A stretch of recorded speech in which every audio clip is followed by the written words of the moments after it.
Pembunuhan anak kecil memang kejam.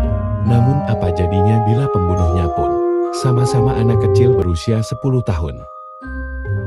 Inilah kisah Cayetano Santos Godino yang juga dikenal sebagai El Petiso Orejudo, si cebol bertelinga besar, seorang pembunuh berantai yang sadis dan mengerikan meneror anak-anak di Buenos Aires, Argentina. Cayetano lahir di Buenos Aires, Argentina 31 Oktober tahun 1896. Sejak belia, Cayetano sudah aneh dan tidak seperti anak-anak pada umumnya. Cayetano kecil sering melukai hewan seperti kucing, anjing, dan burung, serta tertarik dengan api dan membakar sesuatu. Perlakuan anehnya tanpa alasan karena sejak kecil ia sering disiksa ayahnya, yang seorang pecandu alkohol. Oleh karena itulah yang membuat Cayetano menjadi aneh. Ia seperti ingin membalas dendam terhadap apa yang dilakukan sang ayah. Bahkan Cayetano tercatat juga membakar rumah dan gudang-gudang di daerah tempat tinggalnya. Beberapa kali mencoba membunuh anak-anak kecil yang ia ajak bermain, namun selalu digagalkan oleh orang dewasa bahkan polisi. Tragedi mengerikan terjadi ketika Cayetano berumur 10 tahun. Seorang bocah 3 tahun bernama Maria dibawa bermain oleh Cayetano ke perbukitan di Jalan Rio de Janeiro. Merasa tak lagi diawasi oleh orang dewasa, Maria dibunuh dengan sadis, yaitu dengan mencekiknya, kemudian dikubur hidup-hidup di sebuah lubang. Maria tidak ditemukan hingga bertahun-tahun kemudian.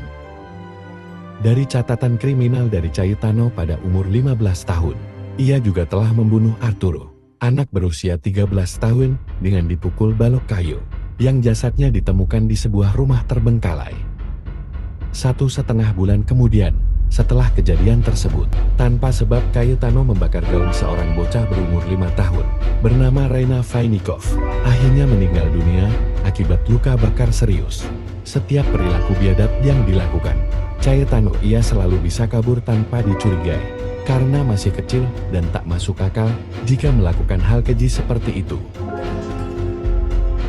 Pada 3 Desember tahun 1912, ia berhasil dibekuk polisi atas kejadian sadis di kota Buenos. Cayetano memaku kepala seorang bocah hingga tewas, yang bernama Gesualdo Giordano di sebuah gudang kosan. Ia berhasil ditangkap dan ditahan polisi dan mengakui semua kejahatannya, termasuk pembunuhan Maria pada tahun 1906. Namun jasad Maria tidak bisa ditemukan, karena di atas kuburannya sudah dibangun rumah 2 lantai. Setelah divonis mendekam di penjara seumur hidup, pada tanggal 14 November tahun 1944, Cayetano meninggal karena sakit. Namun kejahatan ia selalu dikenang oleh rakyat Argentina sebagai suatu kengerian yang tak bisa dimaafkan. Bahkan di penjara tersebut dibuat replika patung Cayetano sebagai pengingat.